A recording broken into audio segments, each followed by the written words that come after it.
Bienvenidos. Hemos llegado al último tema del curso, que es la oración subordinada de relativo.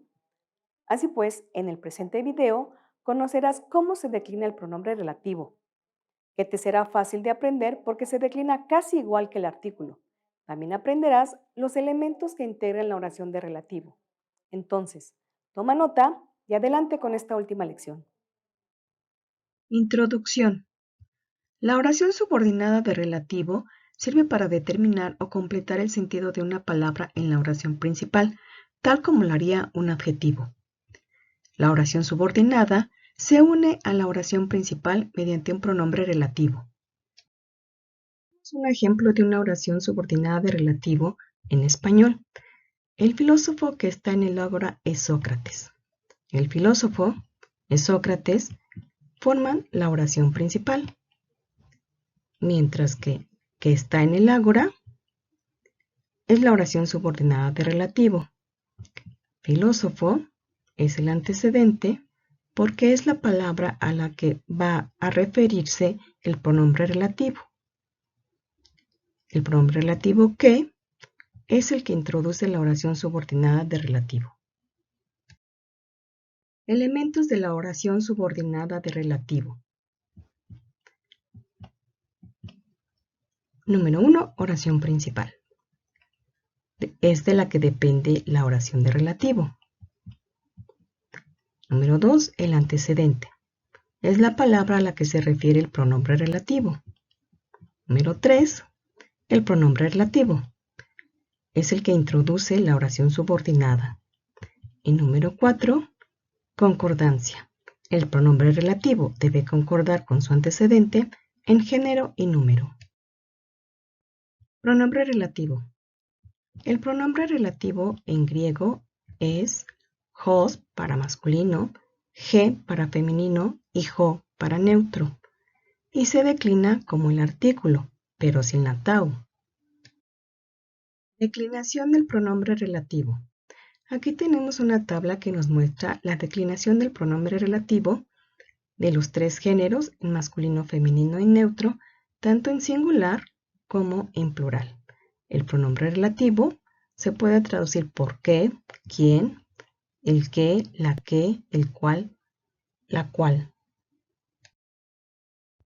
Veamos un ejemplo en griego. Gignosko ton philosophon hostus neanias en tais Athenais paidewei. Gignosko ton philosophon es la oración principal. Hostus neanias en tais Athenais paidewei es la oración subordinada. La traducción la tenemos: conozco al filósofo que educa a los jóvenes, donde filósofon es el antecedente y hos es el pronombre que enlaza ambas oraciones. Hos es el pronombre relativo. Concordancia.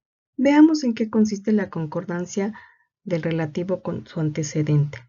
Tenemos nuestra oración principal, donde filósofo es el antecedente. Es un sustantivo que tiene género masculino y número singular, mientras que hos, que es el pronombre relativo, también está en género masculino y número singular. Por lo tanto, el antecedente y el pronombre relativo deben concordar en género y en número. En este caso, ambas palabras son de género masculino y número singular. Y en la traducción podemos observar que es el pronombre relativo, que también se refiere a la palabra filósofo. Tenemos nuestras oraciones, nuestra oración principal, gignosko ton philosophon, y nuestra oración subordinada, hostus neanias en tais Athenais paidewei.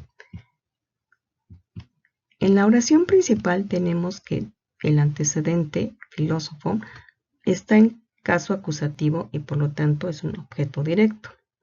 Mientras que en la oración de relativo tenemos que el pronombre hos está en caso nominativo y funciona como sujeto del verbo paidewei.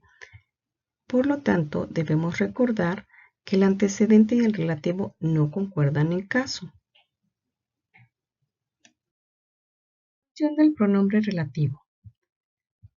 En la oración subordinada de relativo, el pronombre cumple la función indicada por el caso en el que éste se encuentre. Es decir, si el pronombre relativo está en nominativo, será sujeto, si en genitivo, complemento nominal, y así con los demás casos. En nuestro ejemplo, tenemos la oración principal gignosco, don filósofon, donde filósofon está en acusativo porque es el objeto directo del verbo gignosco, mientras que en la oración subordinada, el pronombre relativo está en caso nominativo porque es el sujeto de la oración subordinada. Entonces, vemos que don filósofo desempeña una función, en este caso de objeto directo en la oración principal, mientras que host desempeña la función de sujeto en la oración subordinada. Y esta es la razón por la cual el pronombre relativo no concuerda con el antecedente en caso.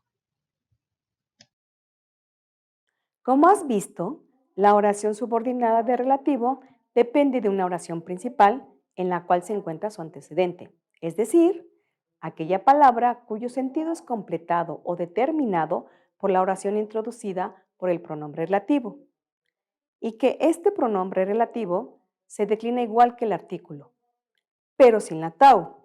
No olvides que el antecedente y el pronombre relativo tienen una concordancia de género y de número, pero no de caso.